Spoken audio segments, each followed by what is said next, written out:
Bankadan algan o'simni qandaq bir taraf qilish kerak? Savol. Assalomu alaykum.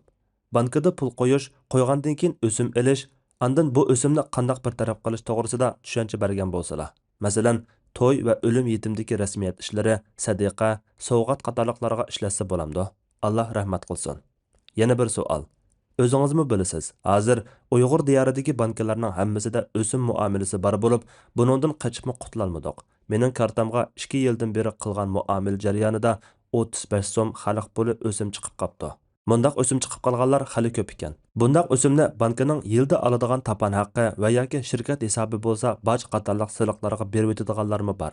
Savob umid qilmasdan yo'qsul kishilarga beradiganlarmi bor. Hatto shu sommasidagi pulni olib ko'ydirib o'tadiganlarni angladim. Bundaq o'simni qaysi usulda bir taraf qilsak yaxshi bo'ladi? Javob. Va alaykum assalom va rahmatullohi va barakatuh. Barliq hamd sanolar Janobi Allohga bo'lsin. Durud va salomlar payg'ambarimizga, u zotning oila tavobatlarga, ashablarga va u zotga toki qiyomatgacha ergashganlarga bo'lsin. Birinchi. Musulmon kishiga bankida pul qo'yib jazoni qilish, o'sim berish va elish haromdir. Alloh taolo aytganki, jazoni yeydiganlar qiyomatda saranliqdan shayton so'qiyotgan odamlardek qobudi. Bu ularning ilm setim jazoniga o'xshash deganligidandir. Allah ilm setimni halol qilib, jazonini harom qildi. Shunga kimki Parvardigori tarafidan vaznasat kelgandan keyin bo'ldi qilsa, burun alg'ini o'zining bo'ladi. Uning ishi Allohga qoladi. Kimki jazoni qilishga qaytadi ekan, ana shular do'zax ahli bo'lib, ular uningda mangu qolg'uchilardir. Baqara surasi 275-oyat. Ey iymon etganlar, Allohdan qo'rqinglar. Agar mu'min bo'lsanglar, qilib qolgan o'simni olmanglar. Agar unda qilmasanglar, Allah va uning rasuli tarafidan e'lon qilingan bir jangga duchor bo'lganliklaringizni bilinglar. Agar tavba qilsanglar, sarmoyanglar sizlarningdir. Zulmni qilmaysizlar, zulmga uchirmaysizlar. Agar qarzdorning qo'li qisqa bo'lsa, uning holi yaxshilanguncha kutinglar. Agar haqiqatni yaxshi biladigan bo'lsanglar, sadiqa qilib berayotganinglar sizlar uchun yaxshidir. Shundoq bir kundan qo'rqinglarki, u kunda sizlar Allohning dargohiga qaytarilsizlar. Andan har kishi zulmga uchramasdan qilgan amallarining natijasi to'liq beriladi. Baqara surasi 278-oyatdan 281-oyatgacha. Rasululloh sallallohu alayhi va sallam jazoni yeguvchiga va yegizguvchiga la'nat qilgan. Yana bir hadisda Rasululloh sallallohu alayhi va sallam jazoni yeguvchiga, yegizguvchiga, uni yozg'uvchiga va uniga guvohchi bo'lgan ikki shohidga la'nat qilgan va ular barobar degan. Shundaqla qaysi shaklda bo'lsin, jazoni muomalasiga hamkorlashishmi, gunohga hamkorlashganlik jihatdan harom bo'ladi. Ikkinchi, jazonidan xoli bank tepilmagan joyda musulmon kishi o'sim elish maqsadida emas, pulini saqlash, zoya qilvatmaslik uchun yoki tijoratda pul yo'llash qatorliq ehtiyojlar uchun o'simlik bankida pul amonat qo'ygan bo'lsa, bu amonatga o'sim chiqqan bo'lsa, bu o'simni bankaga tashlab qo'ymay qo'liga elib olishi lozim. Chunki tegini surishti qilib aytganda, bu o'sim pulning asli egisi banka emas, balki bu bankada amonat qo'yuvchilarning mol-mulkining bir qismi yoki bankadan qarz oluvchilarning bankaga to'lagan o'sim pulidir. Bankalar bu masalada shaxslarga o'xshamaydi. Chunki banka o'simlarni o'z yenidan bermaydi, balki uni boshqa xaridorlardan harom yo'l bilan olgan bo'ladi. Shunga banka bu pulning haqiqiy egisi bo'lmag'achqa, bu pulni bankaga qaytarishga bo'lmaydi. Demak, bu pul egisi noma'lum puldir. Bu pullarni tashlab qo'yish bankining qilmishlariga yordamlashganlik bo'ladi. O'z vaqtida Imom Navaviy harom pul haqida, chunki bu molni buzib o'tish va dengizga tashlab o'tish joiz bo'lmaydi. Undaq bo'lgan ekan, musulmonlarning umum manfaat uchun sarf qilishdan boshqa xarjlaydigan o'rin qolmagan bo'ladi degan. O'simni bankaga tashlab qo'ymay elib olish, foydalanish maqsadida emas, balki elib musulmonlar manfaatiga sarf qilib o'tish uchun bo'ladi.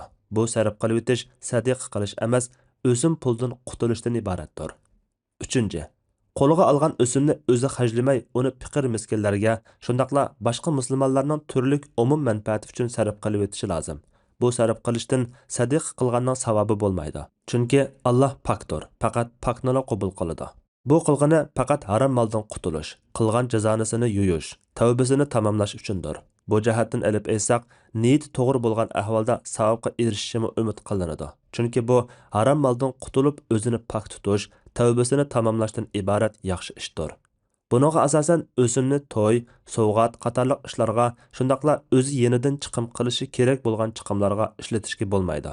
Ahli ilmlarning muayyanlashtirishicha, bojsiliq, jarimana va boshqa rasmiyat chiqimlari to'lab o'tish orqali to'laguchi o'z mol-mulkini qo'g'daydigan va to'laguchiga foyda olib keladigan bo'lg'achqa, o'sim pulni bularga sarf qilib o'tishga bo'lmaydi.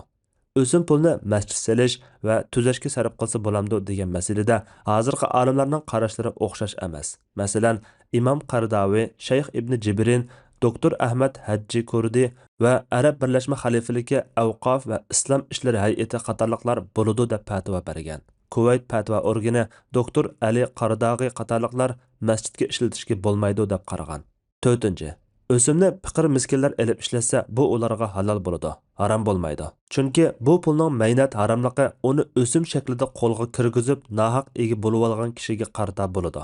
Ammo fiqir miskinlar bo'lsa, uni o'sim yo'li orqali emas, balki Alloh muboh qilgan yo'l orqali olgan bo'ladi. Qosim Aisha radhiyallohu anhadan rivoyat qiladi-ki, Bariraga go'sht sovg'a qilinibdi. Rasululloh sallallohu alayhi vasallamning oldiga go'sht keltirilgan edi. Men bu degan Bariraga qilingan sadiqa desam, Rasululloh bu uningga sadiqa, bizga hadiyadir dedi.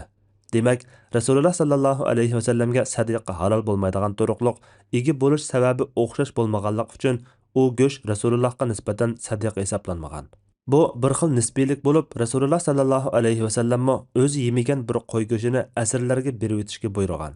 Bir hadisda egisining ijozatisiz bo'g'izlangan bir qo'yni Rasululloh sallallohu alayhi vasallam o'zi yoki sahobalar yemay, bo'g'izlagan ayolga uni asirlarga yegizib o'ting deb buyurgan.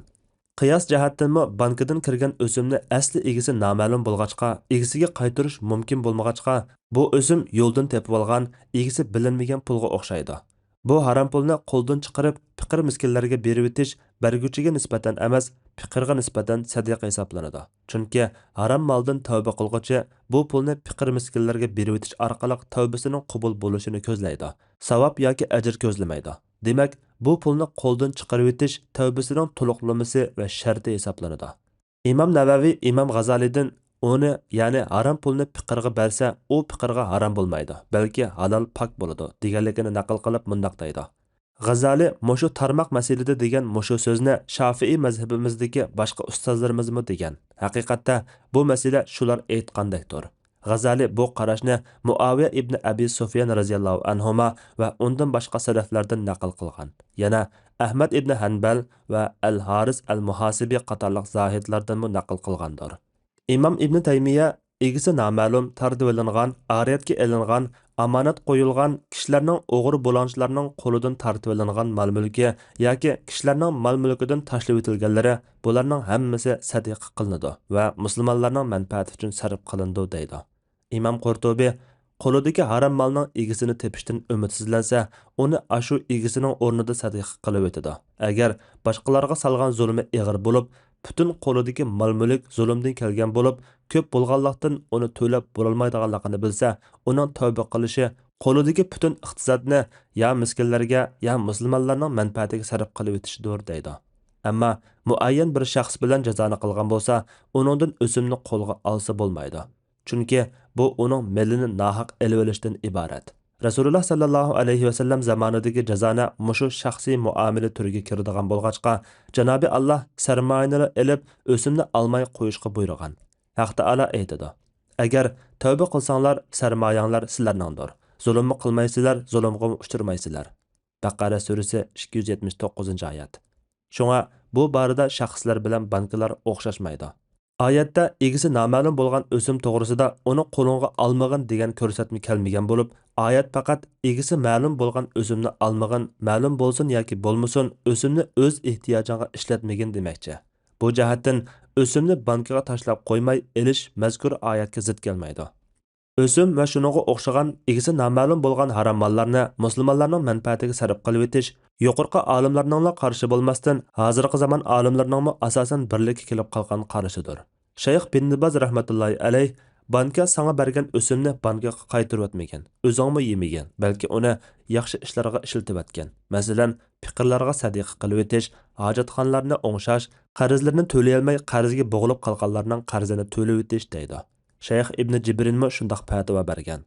1983-yili Kuvaytda ochilgan 2-navbatlik Islom bankasi qurultiyi mundaq fatvo bergan.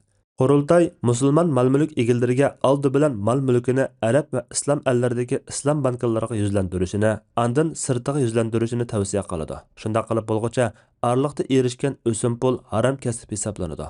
Ular bu pulni qo'liga elib, musulmonlarning umum manfaatiga sarf qilib etib, uningdan qutulishi kerak. Qo'ymaymi ehtiyoj qamdildigan turuqliq mol-mulkini jazonixo'r banka va organlarda amonat qo'yishda davomlashish shar'iy jihatdan haram ish hisoblanadi. Xulosalaydigan bo'lsak, ehtiyoj bo'lmasimi o'simlik bankada pul qo'yish haram. Pul qo'ygan ahvolda chiqqan o'simni bankaga tashlab qo'yishmi haram. Chunki bu gunohga hamkorlashganlik. O'simni olgandan keyin uni o'zi xajlab foydalanish haram. Chunki bu jazoni yegandan iborat cho'ng gunoh.